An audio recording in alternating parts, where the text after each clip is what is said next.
내 몸을 지키는 건강한 실천 TV홈 닥터 더 나은 클리닉. 여러분, 오늘도 여러분의 건강 지킴이 소영이가 돌아왔습니다. 자, 우리 몸의 중심을 잡아주는 역할, 곧게 뻗은 척추가 끊어질 수 있다는 이야기가 있습니다. 생각만 해도 너무너무 공포스러운데요. 어떤 문제인지 선생님과 함께 이야기 나눠보도록 할게요. 선생님, 나와주세요.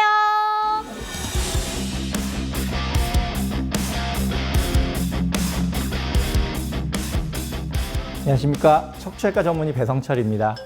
우리 배성찬 선생님 오랜만에 또 나와주셨습니다. 예. 아니, 언제나 뵐 때마다 이렇게 의상이 너무 멋지신데 TV홈 닥터 더 나은 클리닉, 지금까지 박소영. 배성철이었습니다. 이 코디는 직접 하시는 걸까요? 아, 예. 아, 진짜 하나하나 이렇게 직접 하시는 거예요? 그럼 누가 해주겠습니까? 이야, 역시 이거 볼 때마다 제가 늘 생각했거든요. 와, 옷을 너무 잘 입으신다. 감사합니다. 아, 역시 옷도 잘 입으시고 치료도 잘 해주시니까 또 오늘 어떤 허리 질환을 소개해 주실지 직접 말씀 부탁드려도 될까요? 이 척추를 보시면요, 일단 이 코끼리 아닙니까? 이게 척추인데요. 네. 이 척추가 이렇게 하나로 다 이어져 있잖아요, 이렇게. 네. 근데 이제 이게 끊어져 있는 경우가 있어요. 그걸 우리가 이제 척추 분리증이라고 얘기를 하는데요. 네. 그 병에 대해서 한번 알아볼까 합니다. 척추가 끊어지면 혹시 이게 일상생활이 가능한가요? 척추가 이렇게 끊어져서 어긋나는 그런 거는 아니고요. 그렇게 되면 큰일 나죠. 그건 그죠. 아니고 그냥 단순하게 끊어져 있기만 한 건데요.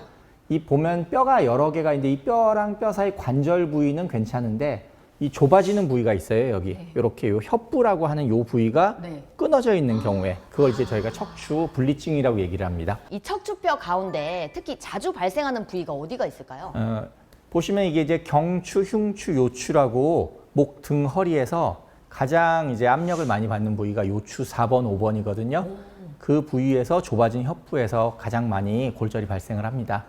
그래서 갑자기 궁금한 게 있는데 1번, 2번, 3번, 4번, 5번 뭐 이런 거는 혹시 어떻게 정해지는 거예요? 이제 위에서부터 경추는 7개, 흉추는 12개, 요추는 5개 그렇게 번호가 정해져 있습니다. 그래서 5번이라고 하는구나. 예, 맞습니다. 이 허리 질환이 정말 다양하잖아요. 다른 질환과는 또 어떻게 다를까요? 다른 질환이라고 하시면 보통 이제 얘기하는 게 디스크나 협착증을 많이들 말씀하시거든요. 디스크의 경우는 우리가 보통 허리에 디스크가 튀어나와서 신경을 누르는 병이니까 신경이 눌리는 증상, 그다음에 이제 협착증은 그 신경이 지나가는 관이 전체적으로 좁아지면서 생기는 신경이 눌리는 증상. 그러니까는 디스크든 협착증이든 둘 다 신경이 눌려서 생기는 증상이 메인 증상이 되는 거예요. 신경이 눌리면 어떤 증상이 나타나길까요? 예? 통증이 아파요. 그렇죠. 네. 어디로? 통증이 다리로. 다리로. 그러니까 허리가 아픈 게 아니고 네. 다리로 내려가는 통증이 있어야지 되는데 네. 척추 분리증의 경우는 척추가 단순하게 끊어지기만 한 거지 신경과는 관련이 없거든요. 네. 그러니까는 하지로 내려가는 하지 방사통이 없다는 게 가장 큰 차이가 되겠죠. 그렇다면 이 척추 분리증은 왜 생기는 걸까요? 이제 원인이 여러 가지인데요. 크게 두 가지로 봅니다. 선천적인 경우랑 후천적인 경우. 선천적인 경우는 태어나면서부터 그 협부가 분리가 되어 있는 경우죠. 태어났을 때부터. 예, 네. 그런 경우가 있고 후천적인 경우도 이제 크게 두 가지로 나뉘는데 아주 큰 외력에 의해서 이제 사고가 나면서 쾅 하면서 그 부위가 부러지는 경우. 네. 근데 그런 경우는 별로 흔하지는 않아요. 근데 대부분의 경우는 후천적으로 그 협부에 지속적인 스트레스가 가해지면서 스트레스성 골절로 거기가 분리되는 경우가 제일 흔하게 있습니다. 이제 이 척추 분리증은 그렇게 보기 드문 병이 아니에요. 되게 그 통계에 의하면 15명 중에 1명씩은 있는 걸로 나와 있거든요. 그러니까 우리 여기 계신 스태프 선생님들 다 엑스레이를 찍어 보면 한두 분 정도는 저희가 이제 척추 분리증 볼 수 있는 거예요. 되게 흔한 병입니다. 근데 이제 다리에 통증이 없기 때문에 모르고 지나가실 수도 있겠네요. 그렇거나 아니면 일반적인 그냥 허리가 좀 아프구나 하는 생각을 할 수 있는 거니까. 제가 척추를 배운 저희 은사 선생님도 척추 분리증이 있으시거든요. 그래도 뭐 남의 허리 다 까고 쇠받고 수술, 지금도 수술 많이 하고 계세요. 본인도 아프신데. 별로 안 아프시니까. 별로 안 아프기 때문에. 그렇다면 이것은 이제 어린 아이들한테도 생길 수 있을까요? 그게 이제 유전적으로 선천적으로 생기는 경우인데 그게 유전적으로 그 척추의 협부가 형성이 안 되어 있는 경우도 있고요. 형성이 돼 있지만 제대로 안 돼서 이게 분리가 되어 있는 경우 좀 복잡하죠. 근데 하여튼 선천적으로 그렇게 되어 있는 경우가 있는데 그런 경우는 보통 10살 이전에는 증상이 없는 경우가 거의 대부분이에요. 그래서 저희가 이제 모르다가 10살 이상이 되면서 청소년기에는 이제 거기 무리가 되는 운동 같은 걸 하면서 증상이 나타나는 경우가 꽤 있습니다. 근데 이제 증상이 나타나도 소아의 경우에는 성인과 좀 많이 틀린 점이 있어요. 성인은 보통 허리의 요통을 가장 호소하는 주된 증상으로 나타내거든요. 근데 이제 소아의 경우에는 심한 통증이 있는 경우는 되게 드물고요. 대부분은 자세 이상이나 보행 이상이라고 저희가 표현을 해요. 네. 그게 뭐냐면은 그냥 아프지는 않은데 좀 불편하니까 앉을 때 좀 이렇게 그 부위가 들닫게 이렇게 삐뚤게 앉는다거나 걸을 때도 그 부위를 좀 들쓰면서 삐뚤삐뚤 걷는다든지 뭐 심하게 아프지 않으니까 그렇게까지 얘기를 하죠. 그리고 또 애들은 이렇게 아픈 걸 별로 얘기를 잘 안 하거든요. 네. 그러니까 이제 그런 보행 이상이나 자세 이상으로 나타나는 게 성인하고 가장 큰 차이가 있죠. 오, 잘 지켜봐야겠네요. 그렇죠. 네. 그럼 성인의 경우에는 후천적인 문제였을 때 과격한 운동이 좀 문제가 될 수 있을까요?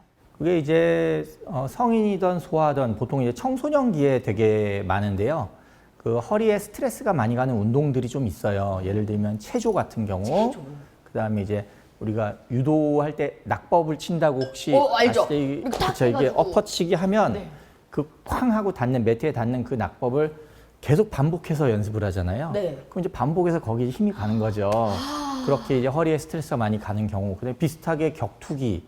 그다음에 이제 기계 체조 같은 경우에는 기계 체조 선수들 통계를 내보니까 일반인보다 6배 정도 더 척추 불리증이 많더래요. 6배나요? 그건 이제 뭐 후천적인 그런 원인으로 뭐 볼 수밖에 없겠죠. 6배나 많다는 거는. 그렇게도 저희가 이제 볼 수가 있어요. 운동들은. 예. 그렇다면 이 척추 불리증의 증상은 어떤 게 있을까요? 가장 주된 증상은 아무래도 허리의 요통이 되겠죠. 우리가 척추에 불리증이 있을 때 허리에서부터 엉치까지 그 부위가 아픈 거가 제일 흔해요. 예, 허리에서 엉치까지. 근데 그 통증이 보통 청소년기에 어떤 강한 스트레스를 받거나 반복적으로 스트레스를 받을 때 거기 통증이 확 심해지는 경우. 그리고 그 청소년기를 지나서는 좀 잠잠하거든요. 그러다가 노년기가 되면서 척추의 주변 근육이나 인대가 이렇게 약화되면서 척추 주위 근육이나 인대가 약화되니까 척추가 불안정해져요. 이렇게 덜렁덜렁 거리면서 거기 부위에 통증이 오는 경우.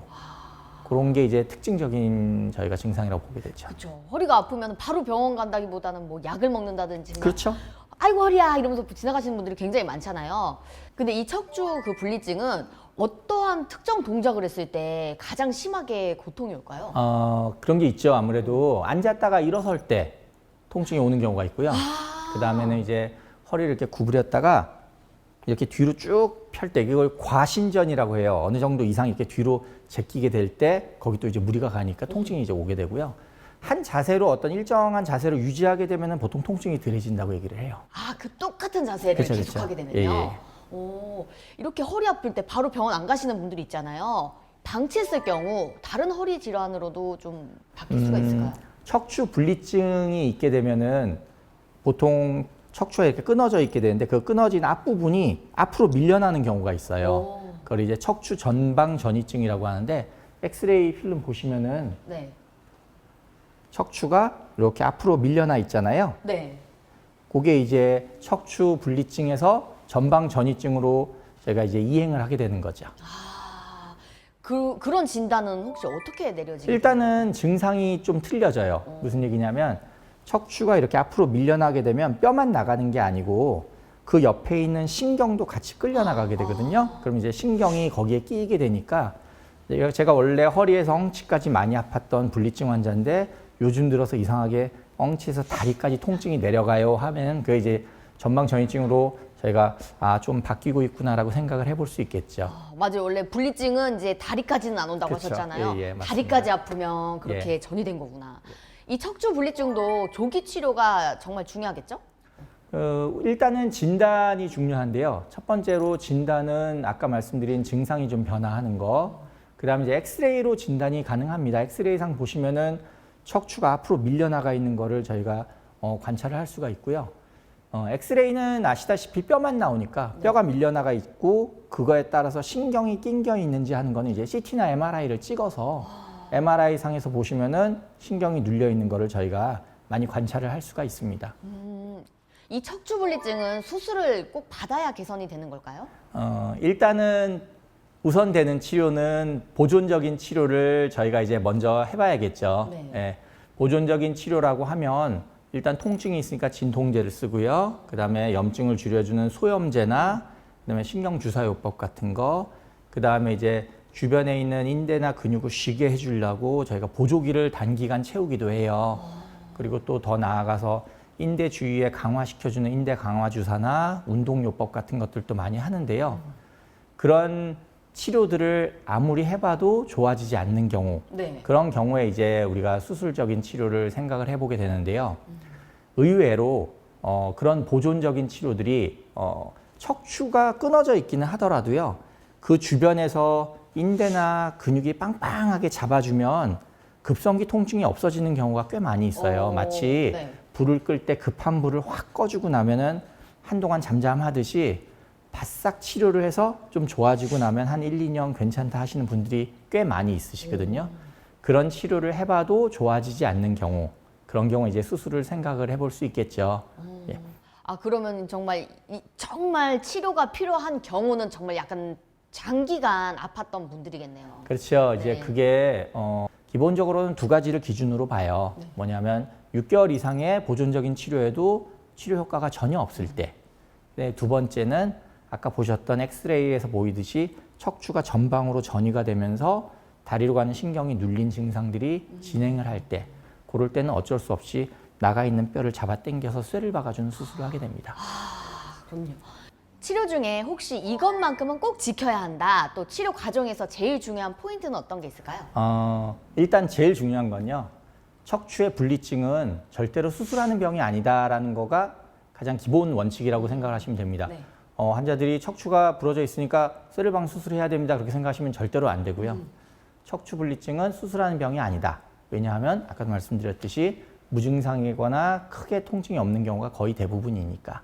그 다음에 두 번째 중요한 것은 척추 분리증이 있다가 그게 이제 더 증상이 악화되는 병으로 진행하는 경우가 있거든요. 그거를 좀 막아줄 수 있는 방법을 우리가 생각을 해본다면 체중 감량을 저희가 먼저 얘기를 해요. 네. 이게 무슨 얘기냐면 우리가 보통 척추 분리증이 있는 환자 중에 과체중인 환자들이 있어요. 그러면은 복부에 비만이 있으면 복부에 1kg 정도 저희가 웨이트 게인을 하게 되면 보통 뒤에 있는 척추에는 5kg에서 6kg 정도 압력이 더 가해진다고 보거든요. 이게 배가 아주 앞쪽으로 이렇게 몰려 그렇죠. 있으니까요. 그러면은 그걸 이제 반대로 생각을 해보면 내가 복부 비만이 있는 거를 1kg 정도 감량을 하게 되면 네. 뒤쪽 척추에는 5, 6kg 정도 효과를 저희가 볼 수 있는 거예요. 그렇네요. 그 정도 효과면 거의 치료가 필요 없는 수준이 돼요.